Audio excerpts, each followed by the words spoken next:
গরু মাথা মোটকে দুই প্রতিপত্নী নিজে আশ্রমের দিকে আগমন করতে চলেছে। নিত্য পরিবেশনা করে দেখাবেন সোনার ধন্যকারী ঝোলের দোষেরকে পাথর থেকে সর্দার ও মঙ্গল কুমার মাহাতো।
অন্যদিকে বসুদেব নন্দন দুই ভাই কৃষ্ণ ও বলরাম গুরুগৃহে বাল্য করে শিক্ষানি দিয়েছে। আজ তারা অনেক বড় হয়ে উঠেছে, তাই তো মনের আনন্দে নিজে গুরুদেবের আশ্রম প্রাঙ্গণে খেলা করছে।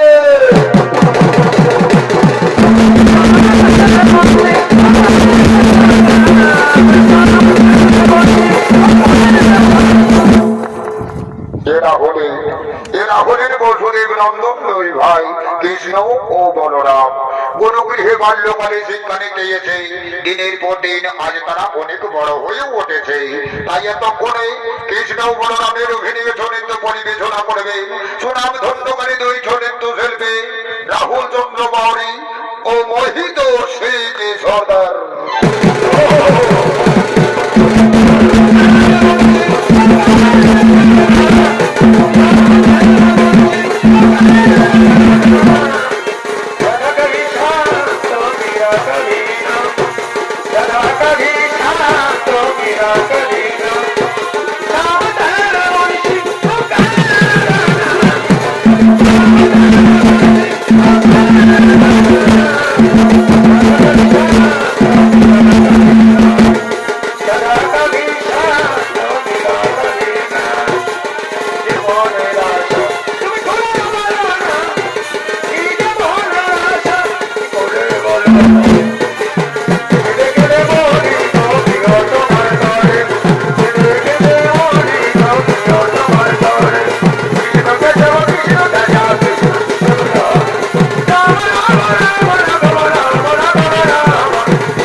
আশীর্বাদ করি বাবা, তোমরা দীর্ঘজীবী হও, তোমরা দীর্ঘজীবী হও।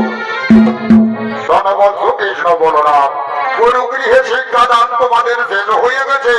আমার হতে সমস্ত শিক্ষায় তোমরা লাভ করে ফেলেছ। এরপরে নিজ মনে নিজ বাড়িতে ফিরে যেতে পারবে। কিন্তু মনে রাখবে ভক্তগণ, আমি যে শিক্ষা তোমাদেরকে অর্পণ করেছি সেই শিক্ষাকে অপব্যবহার করো না বাবা। যথার্থ মর্যাদার সহিত শিক্ষাকে ব্যবহার করবে। এরপর যাও বৎস, নিজ বাড়িতে তোমরা চলে যাও, কারণ অনেকদিন ধরে তোমাদের আপনজন তোমাদের অপেক্ষায় রয়েছে। ঠিক আছে গুরুদেব, আপনার কথা মনে করে পালন করে চলবো। কিন্তু গুরুদেব, আমরা তো লোকমুখে শুনেছি গুরুগৃহে শিক্ষা লাভ শেষ হয়ে গেলে গুরুকে কিছু গুরু দক্ষিণা দিতে হয়। তাই আপনি বলুন তো গুরুদেব, আপনি আমাদের কাছ থেকে কি গুরু দক্ষিণা নেবেন? সেটাই না হয় আপনাকে দিয়ে যাবো। না না বাবা কৃষ্ণ বলো না, আজ পর্যন্ত আমি কার কাছ থেকে কোনোদিনও সেই গুরু দক্ষিণা গ্রহণ করি না বৎস। আর শোনো বাবা, যে গুরুদেব শিক্ষার বিনিময়ে গুরু দক্ষিণা নেয় সে কোনোদিনও প্রকৃত গুরুদেব হতে পারে না। তাই বলি বাবা কৃষ্ণ বলরাম, আমাকে কোনো গুরু দক্ষিণাই দিতে হবে না। তোমরা এখন আপন মনে নিজ বাড়িতে চলে যাও। কথা বলো না, গুরুদেব তো আমাদের কাছে গুরু দক্ষিণা নিতে চাইছে না। কিন্তু একবার ভেবে দেখো তো, যে গুরুদেব এত কষ্ট করে আমাদেরকে শিক্ষা দান করেছে, তাকে যদি আমরা গুরু দক্ষিণা দিতে না পারি, তাহলে যে আমাদের মনে শান্তি হবে না দাদা। ওরে ভাই কৃষ্ণ, ওরে ভাই কৃষ্ণ, গুরুদেব যদি আমাদের কাছ থেকে গুরু দক্ষিণা নিতে না চাইছে ভাই, তাহলে চলো না একবার আমরা গুরু মাতার কাছে যাবো। ওই গুরু মাতাকে না হয়ে আমরা গুরু দক্ষিণা হিসেবে কিছু দিয়ে যাবো। ঠিক বলেছো দাদা, তুমি যে তাকে তো কথা বলেছো। তাহলে চলো আমরা এখন গুরু মাতার কাছে ছুটে যাও।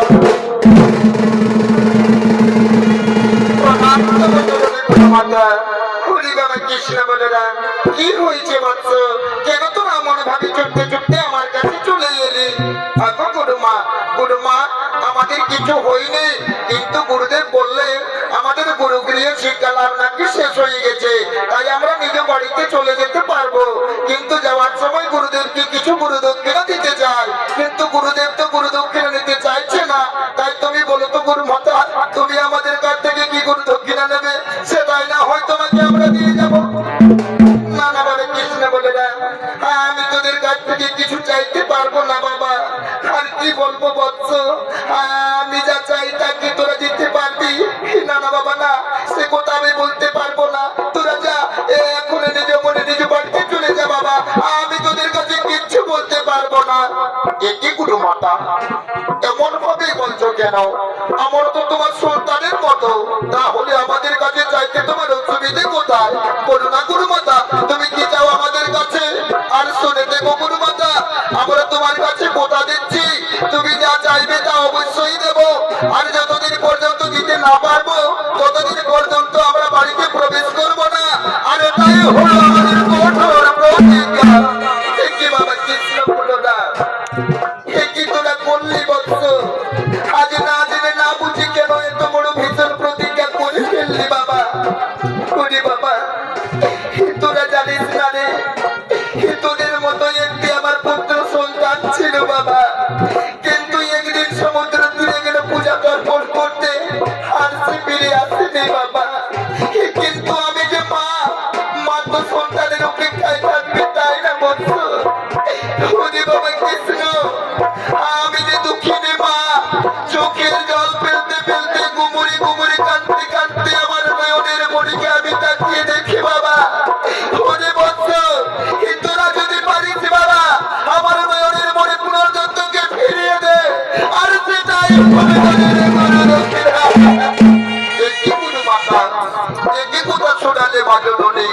আমরা তো তোমার পুত্রকে কোনোদিন চোখে দেখিনি মাতা, কেমন করে ফিরিয়ে দেবো মাতা তোমার কাছে? না মাতা না, আমরা পারবো না মাতা, আমরা পারবো না। জানি বাবা কৃষ্ণ বলো না, অসম্ভব কোনোদিন সম্ভব হতে পারে না বাবা। তাই বলি বলছ, তোরা যা এখন আপন মনে নিজ বাড়িতে চলে যা, আমাকে তোদেরকে কিচ্ছু দিতে হবে না। কোনো মাতা অবশ্যই আমরা যাব, কিন্তু আমাদের বাড়িতে নয়, তোমার পুত্রকে খোঁজ করার জন্য আমরা বেরিয়ে পড়বো মাতা। চলো গুরু মাতা চলো, আমাদেরকে শেষবারের মতো কিছু আহার দেবে চলো মা, আর সেই আহার খেয়ে আমরা তোমার পুত্র পুনর্দন্তকে খোঁজ করার জন্য বেরিয়ে পড়বো মাতা। খুঁজে বাবা কৃষ্ণ বলে না, তাই হবে বৎস, তাই হবে। স্বামী স্বামী গো, চলো না স্বামী, আজ আমাদের নয়নের মনে কৃষ্ণ বলরাম কি শেষবারের মতো কিছু আহার তুলে দেব স্বামী। চলো না স্বামী, চলো চলো।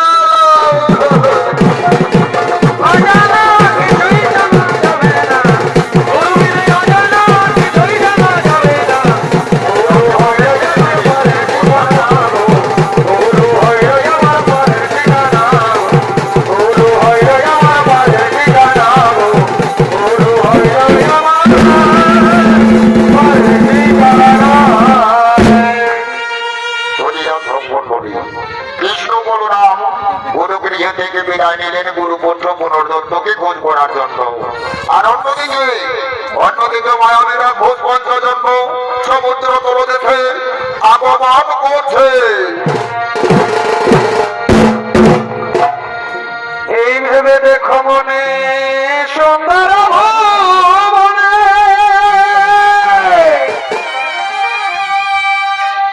আপন আপন করে মরি গো।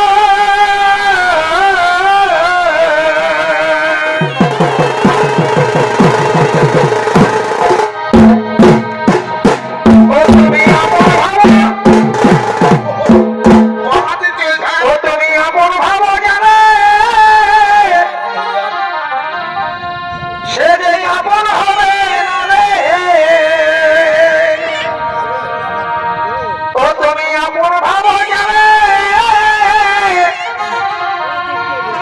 সে যে আপন হবে না রে। তবু আপন ভেবে শান্তি পাই গো। আচ্ছা আচ্ছা আচ্ছা ভাই, গোলা পচায় মানাতে আমাদের আধা নাও নাই দাম গো। গোলা পচায় মানাতে আমাদের আধা নাও নাই দাম গো। গোলা পচায়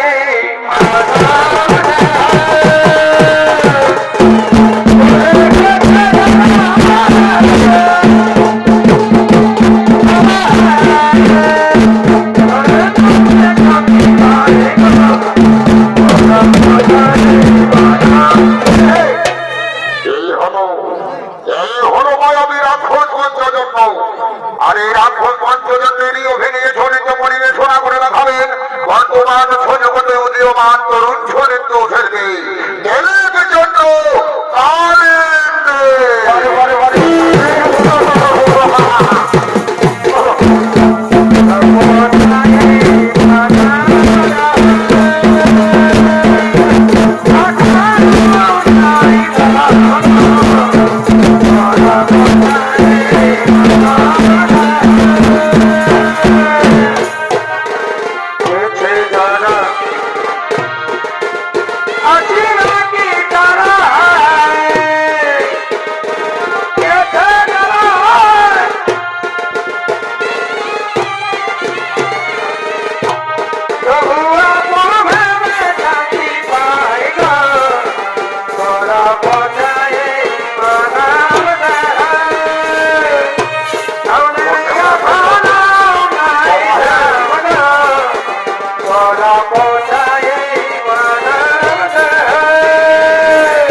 তোমারে কি ভোলা যায় গো তবে তোমারে কি ভোলা যায় আরে ভাই আকাশের তারায় কি বাবা ধারায় এর তারায় কি বাবা ধারায় বলিতে কি পারা যায় গো বলিতে কি পারা যায় গো তোমারে কি ভোলা যায় গো তোমারে কি ভোলা যায় গো যদি তোমারে কি ভোলা যায় গো যদি তোমারে কি ভোলা যায় ওটি জমানতি ফুল ও তার সামনে আগুন গো ওটি জমানতি ফুল ও তার সামনে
Hare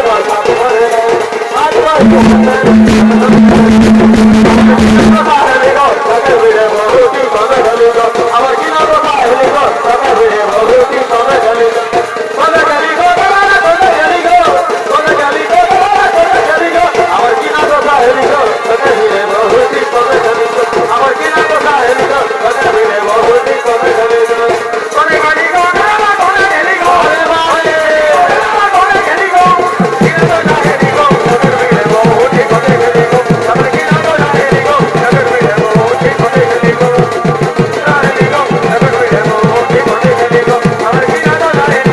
ভগবতী কথা গেলি গো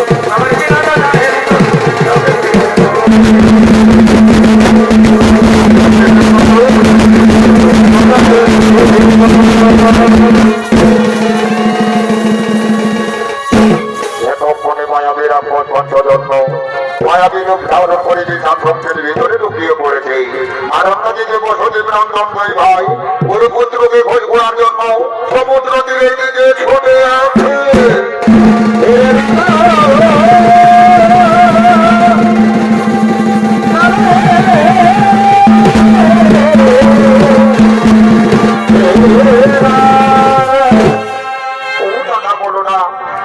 আমরা ছুটতে ছুটতে সমুদ্রের তীরে চলে এলাম, কিন্তু এখানে যে কাউকে দেখতে পাচ্ছি না দাদা। তাহলে কে বলে দেবে আমাদের কোলের দোষে সন্ধান? ওরে ভাই কৃষ্ণ, এই সমুদ্র তীরে আমরা কাউকে দেখতে পাচ্ছি না। তাই তো গুরুপুত্রকে খোঁজ করার জন্য সমুদ্র দেবতার প্রতি আমাদেরকে শরণাপন্ন হতে হবে ভাই। তাই এসো ভাই কৃষ্ণ, আমরা আর করিব না বিড়ম্বন। আজ কাতর করতে সমুদ্র দেবতাকে করিব স্মরণ। তাহলে আমাদের ডাকে প্রকটিত হয়ে আমাদের সম্মুখে ছুটে আসবে ভাই। এসো ভাই এসো, এখন আমরা সমুদ্র দেবতার প্রতি শরণাপন্ন হই।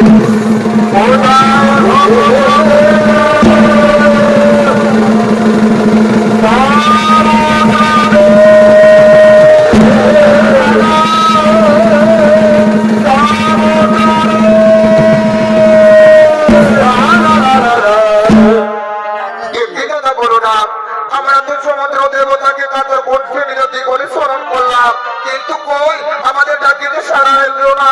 তাহলে এখন আমরা কি করবো দাদা? ওরে ভাই কৃষ্ণ, ওই অহংকারী সমুদ্র আমাদের ডাকে সাড়া দেয়নি। তাই তো তার অহংকার বিনাশ করার জন্য তবু হাতের অস্ত্র দিয়ে যে কোনো মান বেড়ে এই সমুদ্রের বিশাল জলরাশিকে শুকিয়ে দিতে হবে। তাহলে সে ভয়ভীত হয়ে আমাদের কাছে ছুটে আসবে ভাই। ঠিক বলেছো দাদা, তুমি যথাযথ কথা বলেছো। আমি ওই অহংকার বিনাশ করার জন্য তীক্ষ্ণ বান মেরে বিশাল জলরাশিকেই শুকিয়ে দেবো। হ্যাঁ হ্যাঁ, আমি এখন বিশাল জলরাশিকেই শুকিয়ে দেবো।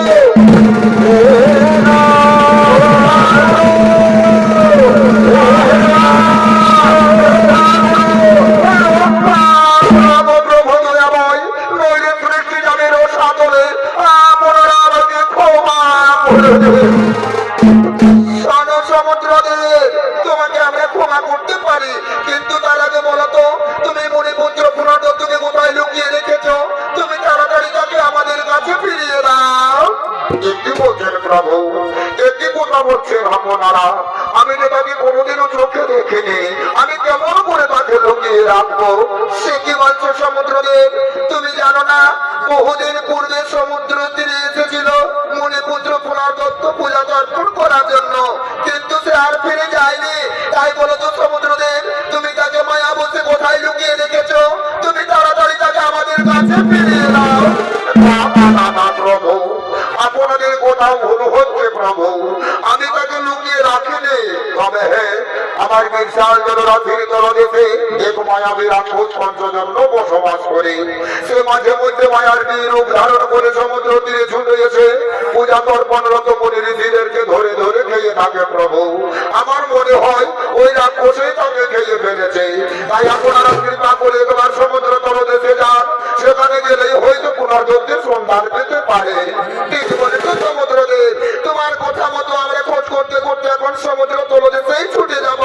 ও দাদা বলো না, চলো আর করিব না বিলম্ব, এখন আমরা সমুদ্র তলদেশেই কোয়ারি পাবো। এভাবে আপন আপন করে বলে আপন কেহ না,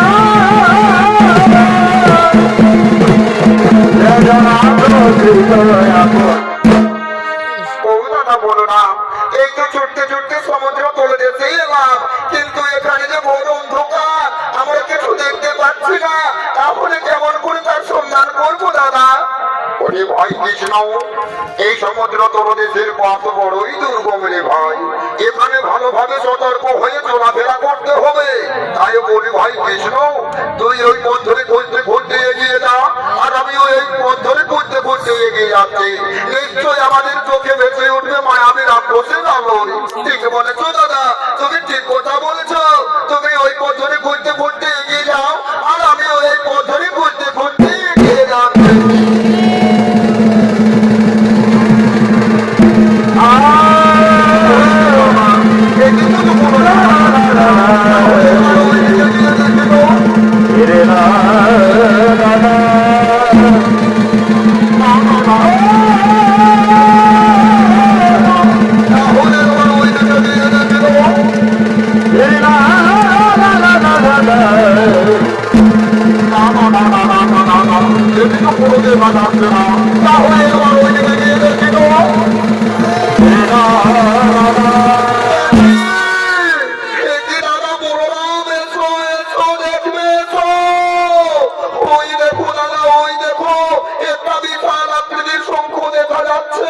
আচ্ছা বলো তো দাদা, এটা শঙ্খ নাকি কোন রাক্ষসের মায়াজাল হতে পারে?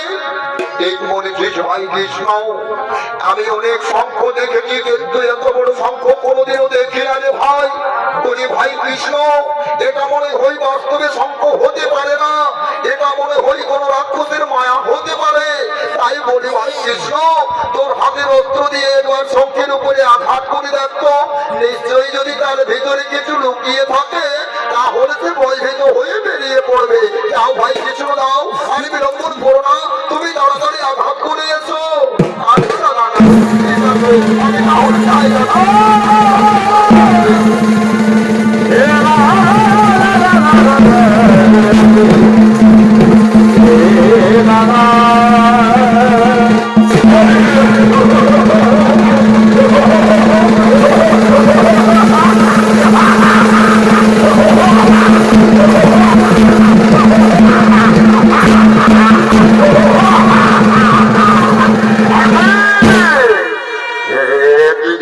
আমি নয়নে এই দুইটি ফুট ফুটে মানব বালক আমার চোখের সামনে এসেছে, যে খাদ্য খাওয়ার জন্য আমি মায়াবী রূপ ধারণ করে সমুদ্র তীরে ছুটে যাই, আজ সেই মনের মতো খাদ্য আমার চোখের সামনে এসেছে। কি আনন্দ, কি আনন্দ, কি আনন্দ! ওরে বাবা মানব মানব, এসো বাবা এসো, আমাকে ধরা দাও, আজ মনের আনন্দে তোদেরকে খেয়ে ফেলে আমার চিরতরে ক্ষুধা নিবারণ করবো। আয় আয় ওরে মানব, আয় আমাদের ঘরে, আমাদের ঘরে,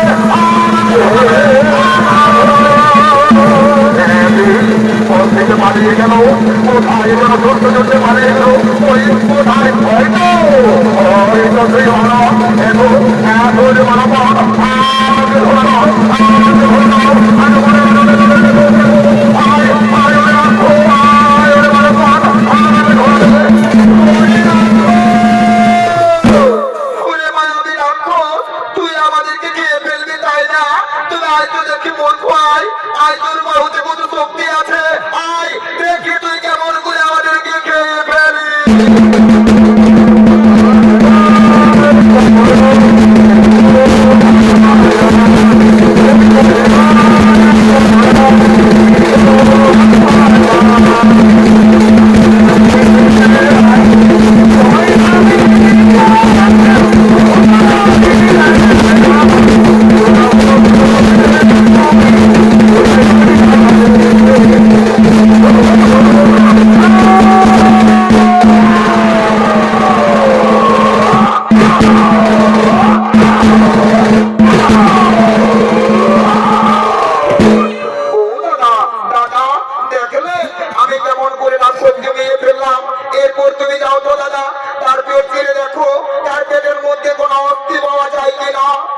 ঠিক আছে ভাই কৃষ্ণ, আমি তাই ভাবছি ভাই, ওই রাক্ষসের ব্যক্তিকেই দেখবো, তার পেটের মধ্যে কোনো অস্থি পাওয়া যায়।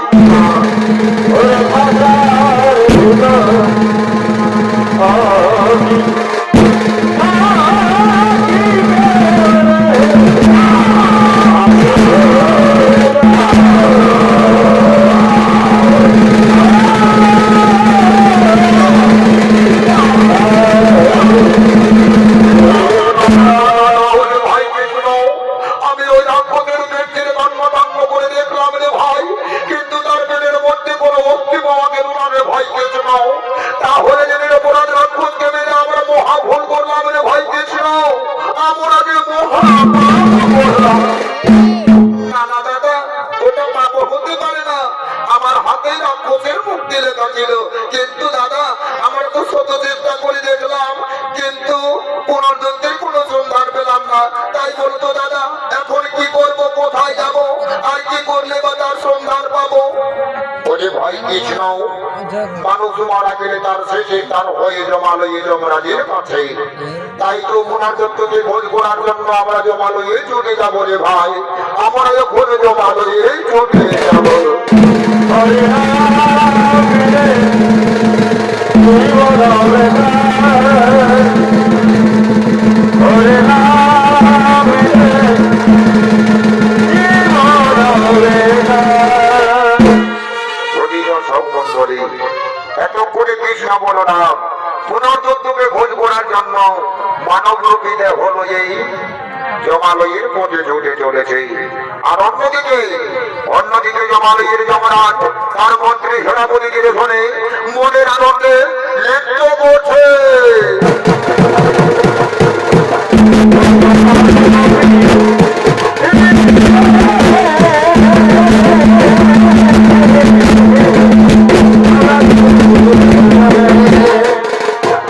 কত সাধের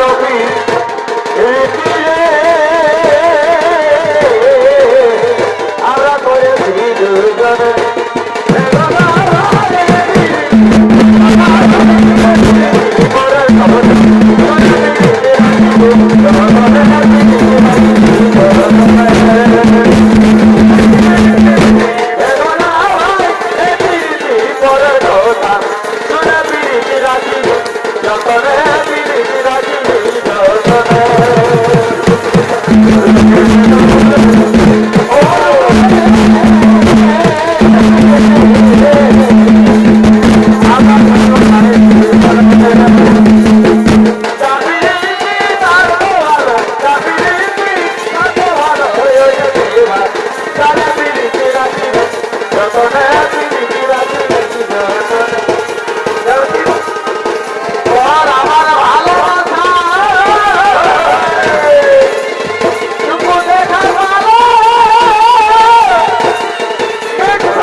রাজসভায় আনন্দ দান করার জন্য সমস্ত অপরাবর আগমন করতে চলেছে।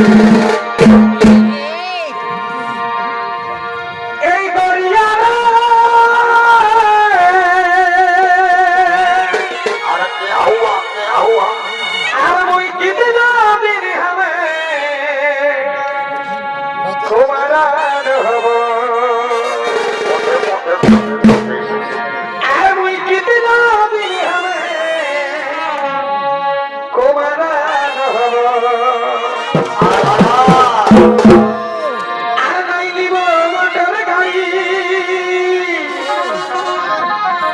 আমি নাই নিব বড়াতে এই নাই নিব মোটর গাড়ি আমি নাই নিব বড়াতে कोई तो के भाग जाबो लेके आधा राती बहुत अच्छा बहुत अच्छा कोई तो के भाग जाबो लेके आधा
তোমরা এই জমালয়ের দ্বারে এসেছো, তোমরা এখন থেকে ফিরে যাও, তোমরা এখন থেকে ফিরে যাও। কি না, আমরা কিছুতেই ফিরে যাব না। আমরা ধরে রাখতে গিয়ে এসেছি জমালের সঙ্গে রাজ্য ঘোরার জন্য। আজ আমরা রাজত্ব করে যাব, আমরা এখন রাজত্ব করে যাব। হরিপা সঙ্গ মানব শিশুগণ, মানব রূপে হলে তোমাদের রূপে দর্শন হতে পারে না। তোমরা এখান থেকে ফিরে যাও, তোমরা এখান থেকে ফিরে যাও। না, আমরা বলছি তো ফিরে যাবো না। আমরা রাজার সঙ্গে দেখা না করে কিছুতেই যাবো না। আমরা এখন রাজত্ব করে যাবো, আমাদেরকে কেউ কথা দিতে পারবে না। আমরা এখন রাজত্ব করে চলে যাবো। পরিপাষণ্ড মানব এতই তোদের স্পর্ধা, এতই তোদের শক্তি, আমাদের বাধা সত্য রাজত্ব করে করতে চাইছে। ওরে মূর্খ মানব, যদি যেতে চাস তাহলে আমাদের সঙ্গে শক্তির পরীক্ষা দিয়ে যেতে হবে। কি বললে প্রহরীগণ? তোমরা শক্তির পরীক্ষা দেবে? হ্যাঁ হ্যাঁ, আমরা শক্তির পরীক্ষাই দেব। তোমরা আমাদেরকে পারবে না, আমরা বিশাল শক্তিধর। এসো প্রহরীগণ, এসো, আজ শক্তির পরীক্ষাই দেব।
সামান্য মানব বানিয়েছে, তোমাদেরকে যুদ্ধে পরাস্ত করে দিয়েছে। কয় চলো তো দেখে দেখা সেই পাষণ্ড মানবদের। আসুন মহারাজ, আসুন, দেখবেন আসুন। ওই দেখুন মহারাজ, ওই দেখুন, ওই যে ওই দুইজন মানব এসে আমাদেরকে যুদ্ধে পরাস্ত করে দিয়েছে। একই ওই পাষণ্ড মানব জমাদের দাঁড়িয়েছে আমার প্রহরীদেরকে যুদ্ধে পরাস্ত করে দিয়েছ। এতই তোমাদের শক্তি, এতই তোমাদের স্পর্ধা। না না মহারাজ, আমরা বাস্তবে যুদ্ধ করতে আসিনি। আমরা সঙ্গে আচরণ করার জন্য এসেছিলাম, কিন্তু আমরা প্রহরীগণ আমাদের সঙ্গে অপব্যবহার করেছে। হয়তো তাদের সঙ্গে আমরা উচিত শাস্তি দিয়েছি তাদেরকে। তোরা ভুল করেছে, আমার প্রহরীদেরকে যুদ্ধে পরাস্ত করে দিয়ে আমাকে অপমান করেছে। এই অপমানের পূর্ণ জবাব দিতে আমি যুদ্ধ করে তাদেরকে শাস্তি দিতে চাই। এসে বলছিল মহারাজ, আপনিও আমাদের সঙ্গে যুদ্ধ করতে চান? তবে আসুন মহারাজ, আসুন, আমরা যুদ্ধকে কিন্তু ভয় পাই না। আসুন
তোমাদেরকে চিনতে পারিনি বাবা, কিন্তু কে তোমরা, কি বা তোমাদের পরিচয়?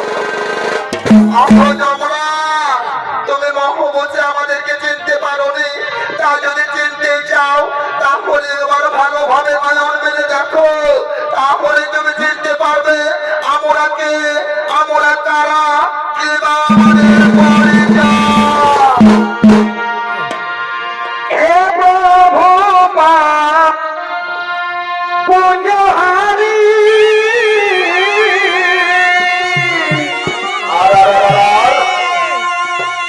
আর জগত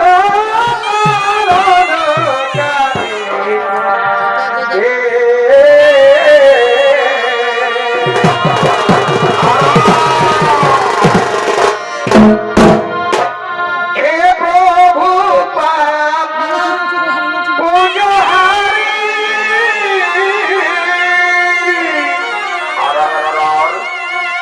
আর জগত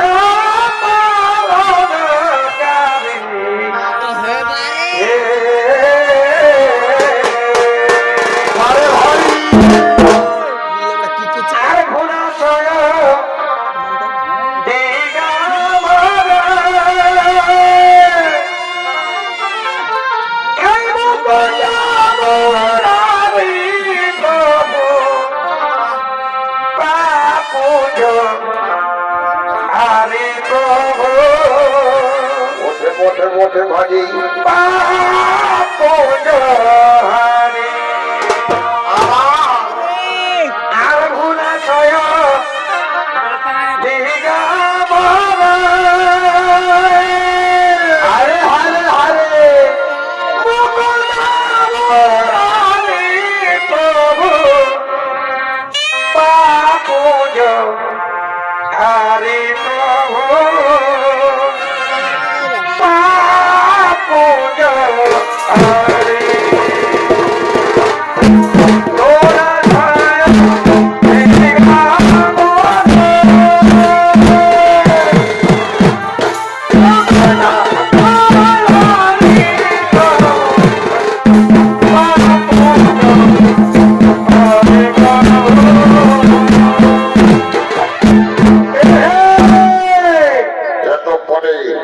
এতক্ষণে জগৎ কল্যাণকারী শ্রী হরি প্রভু শ্রী কৃষ্ণ নারায়ণ বাল্যরূপ পরিবর্তন করে পূর্ণরূপে আবির্ভূত হলেন জমালয়ে যমরাজকে দর্শন দেওয়ার জন্য।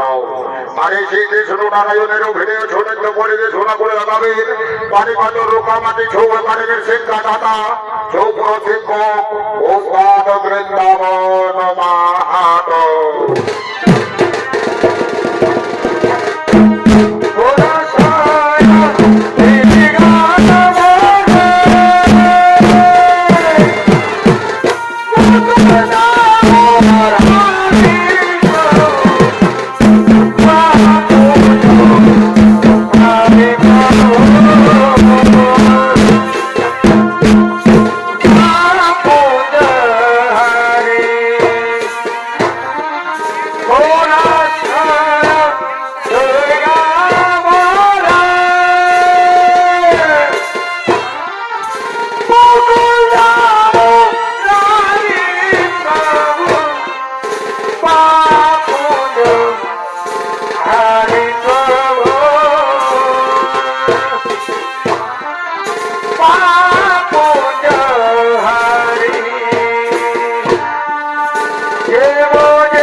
Radhe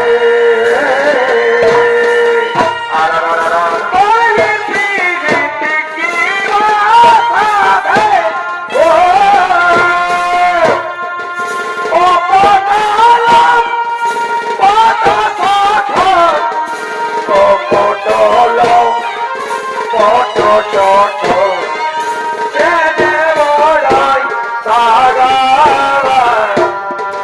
Rakalian, Chonelati, Sritikane, Sivaka, Rakalian, Chonelati, Sritikane, Sivaka, Evermore,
Bye.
এসো গোপীবা কান্ত রাধা কান্ত নবর্তনে। ওগো প্রভু দয়াময়, এই নহবতে আপনাকে চিনতে পারিবে প্রভু, কিন্তু আপনি কৃপা করে আমাকে দর্শন দিয়ে আমার জীবনকে ধন্য করে দিয়েছেন ভগবান। কিন্তু ওগো প্রভু, কিবা হেতু এই জমানে পড়েছে রে আগমন, বলুন আপনার জন্য আমি কি করতে পারি? যমরাজ, আমি হলাম ত্রিভুবনের শ্রেষ্ঠ ভগবান শ্রী বিষ্ণু শ্রী হরি। আমি যে প্রতিজ্ঞাবদ্ধ আমার গুরুমাতার কাছে তার পুত্র পুনর্দত্তকে ফিরিয়ে দেব বলে, তাই তো আমি পুনর্দত্তের আত্মানিতে এই জমানে করেছি আগমন। যমরাজ, তাড়াতাড়ি পুনর্দত্তের আত্মা আমাকে বড় হওয়ার পর। প্রভু, এ সম্ভব নয় ভগবান, মৃত মানুষের আত্মা কেমন করে আপনার হাতে তুলে দেব? না না ভগবান, না, এই হতে পারে না। কি বলছো যমরাজ? তুমি জানো না আমি হলাম পালন কর্তা ভগবান বিষ্ণু, আমি যা চাই তাই হবে।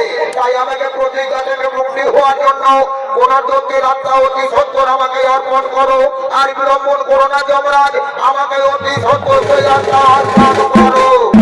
ঠিক আছে ভগবান, আপনার মতো অনুসারে সেই কর্ম আমি পালন করছি ঠাকুর।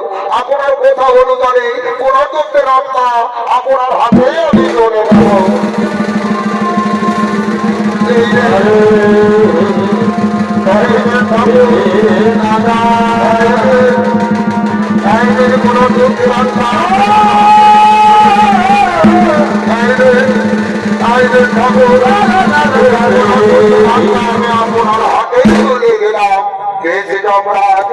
যে কর্ম করেছ তার জন্য তোমার জয় জয়গান হবে।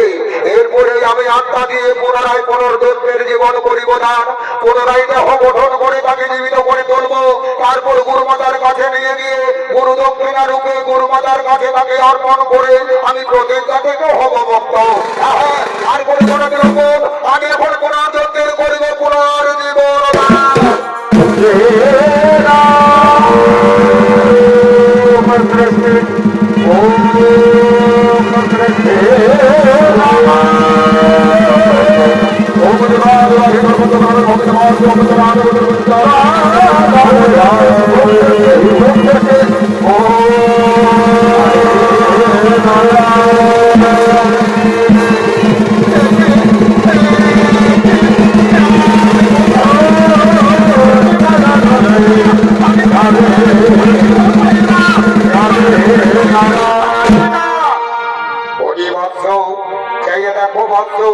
আমি হলাম ত্রিভুবনের শ্রেষ্ঠ দেবতা ভগবান বিষ্ণু।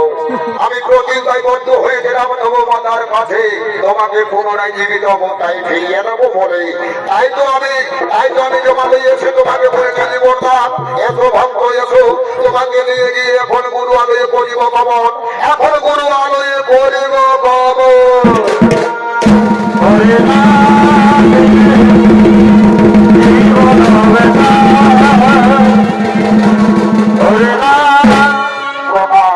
প্রণাম ওগো গুরুদেব, প্রণাম গুরু মাতা।